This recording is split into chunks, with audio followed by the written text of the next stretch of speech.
बिस्मिल्लाहिर्रहमानिर्रहीम रब्बि ज़िदनी इल्मा। अस्सलामु अलैकुम class 9, welcome to my channel. आज हम करेंगे अपना एक्सरसाइज नंबर 1.1 का question number 4। Question number 1, 2 and 3 हमने डिटेल से कर चुके हैं। आज हम करेंगे question number 4, name the property used in the following. अब जितने भी हमें ए टू से पार्ट दे दिए हैं, जितने भी हमारे पास पार्ट्स हैं, इसमें हमने प्रॉपर्टी फाइंड करनी है। प्रॉपर्टीज़ क्या चीज़ होती है, पेज नंबर 7 पे उन्होंने हमें प्रॉपर्टीज़ दे चुके हैं। अगर हमने क्वेश्चन नंबर 4 सॉल्व करना है, क्वेश्चन नंबर 4 एंड 5, तो हमें इन प्रॉपर्टीज़ की हाउ ना होनी चाहिए, तो ही हमारा वो क्वेश्चन नंबर 4 और 5 सॉल्व होगा। अब हम अपने एक्सरसाइज वाले क्वेश्चंस पे आते हैं।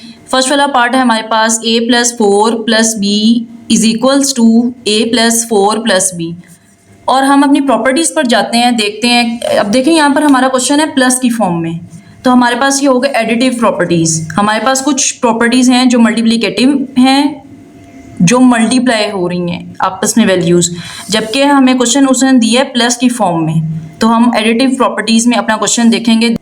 देखते हैं हम 3 नंबर्स वाली प्रॉपर्टी हमारे पास कौन सी है। तो अगर हम क्लोजर देखें तो वहाँ पर भी 1 और 2 वैल्यूज़ हैं। कम्यूटेटिव देखें, वहाँ पर भी लेफ्ट हैंड साइड और राइट हैंड साइड में 2 वैल्यूज़ हैं, 1 2 और 1 2। एसोसिएटिव प्रॉपर्टी में हमारे पास 3 वैल्यूज़ हैं, 1 2 3। राइट साइड पर भी 1 2 और 3। बाकी अगर हम देखें आइडेंटिटी और इनवर्स में, उसमें भी हमारे पास 3 वैल्यूज़ नहीं हैं। मतलब कि हमारे पास फर्स्ट वाले पार्ट का आंसर क्या है, एसोसिएटिव प्रॉपर्टी। यहाँ पर हम लिख लेते हैं कि ये कौन सी प्रॉपर्टी है, एसोसिएटिव प्रॉपर्टी। इसी तरह हमारे पास सेकंड वाला पार्ट है। सेकंड वाला पार्ट है हमारे पास √2 + √3। फॉर एग्जांपल हम इसको कंसीडर कर लेते हैं, ये a है और ये है b। और देखें यहाँ पर जो b वैल्यू थी वो पहले आ गई और जो a वैल्यू थी वो बाद में चलेगी। दरमियान में कौन सा साइन है, प्लस का साइन है। तो यहाँ पर क्या वैल्यू है, a + b = b + a। तो ये देखते हैं हम अपनी प्रॉपर्टीज़ वाले टेबल में कि कौन सी प्रॉपर्टी है, कम्यूटेटिव प्रॉपर्टी है। a + b = b + a। तो यहाँ पर हम लिख लेते हैं कि it's a commutative property.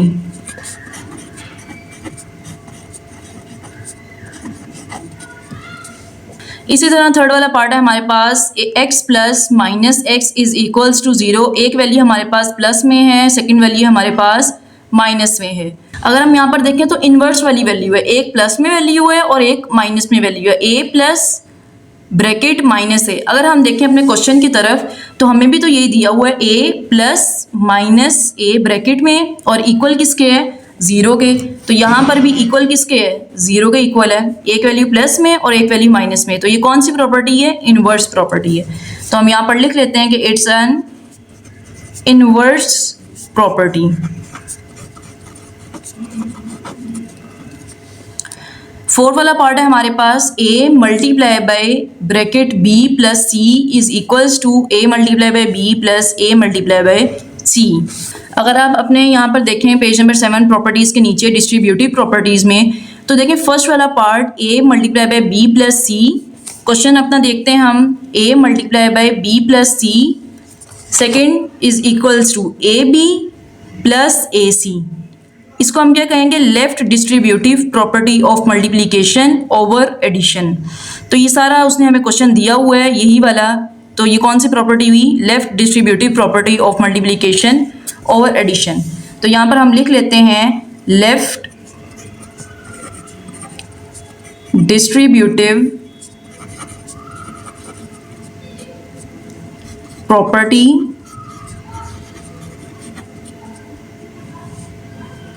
of multiplication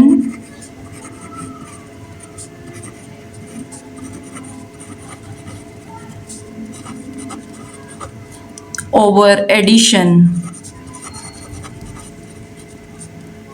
इसी तरह फिफ्थ वाला पार्ट है हमारे पास 16 + 0 = 16। तो a + 0, यहाँ पर भी तो हमें यही दी है। फॉर एग्जांपल अगर हम 16 को a कंसिडर कर लेते हैं, a + 0 = a। यहाँ पर उसने a की जगह 16 दे दी है, 16 + 0 = 16। तो ये कौन सी प्रॉपर्टी हुई है हमारे पास, आइडेंटिटी प्रॉपर्टी। तो यहाँ पर लिख लेते हैं कि ये कौन सी प्रॉपर्टी है, आइडेंटिटी। 6 वाला पार्ट है हमारे पास 100 multiply by 1 is equals to 100। यहाँ से हमें पता चला कि मल्टीप्लाई वाला क्वेश्चन है तो हमने मल्टीप्लिकेटिव वाले प्रॉपर्टीज़ में जाना है। मल्टीप्लिकेटिव प्रॉपर्टीज़ में हम आ गए तो देखते हैं हम कौन सी वैल्यू 1 के साथ मल्टीप्लाई हो रही है। a multiply by 1 is equals to a। तो ये है आइडेंटिटी प्रॉपर्टी। तो यहाँ पर हम लिख लेते हैं आइडेंटिटी प्रॉपर्टी। अब देखें यहाँ पर भी आइडेंटिटी था, यहाँ पर भी आइडेंटिटी था, तो फ़र्क क्या है, यहाँ पर तो 0 के साथ प्लस हो रहा है और यहाँ पर मल्टीप्लाई हो रहा है 1 के साथ। तो ये है आइडेंटिटी ओवर एडिशन। जोन सी एडिशन से हमने एडिटिव प्रॉपर्टीज़ हमने ली हैं, वहाँ पर लिख लो ओवर एडिशन, और जो हमने मल्टीप्लिकेटिव प्रॉपर्टी से लिए हैं वहाँ पर लिख लेते हैं आइडेंटिटी प्रॉपर्टी ओवर मल्टीप्लिकेशन। इसी तरह 7 वाला पार्ट है हमारे पास 4 multiply by bracket 5 multiply by 8 is equals to 4 multiply by 5 multiply by 8। Multiplication से हमें पता चल गया कि हमने मल्टीप्लिकेटिव प्रॉपर्टीज़ में चेक करना है। मल्टीप्लिकेटिव प्रॉपर्टीज़ में हम जाते हैं, देखते हैं कौन सी 3 वैल्यूज़ हैं जो आपस में मल्टीप्लिकेशन हो रही है, जिनकी a multiply by bracket b multiply by c is equals to a multiply by b multiply by c। तो ये कौन सी प्रॉपर्टी होगी, एसोसिएटिव प्रॉपर्टी। यहाँ पर हम लिख लेते हैं associative property over multiplication.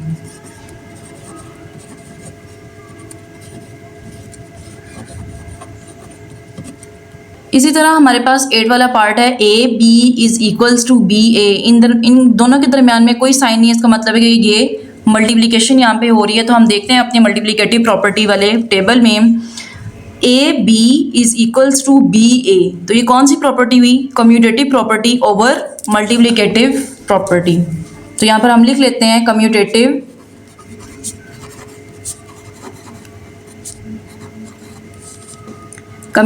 Property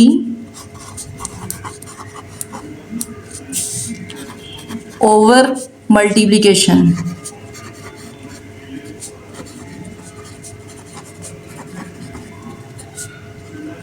so आज का हमारा क्वेश्चन नंबर 4 भी कंप्लीट हो गया है। मुझे उम्मीद है कि आपको क्वेश्चन नंबर 1, 2, 3 एंड 4 कम्प्लीटली समझ आ गए होंगे।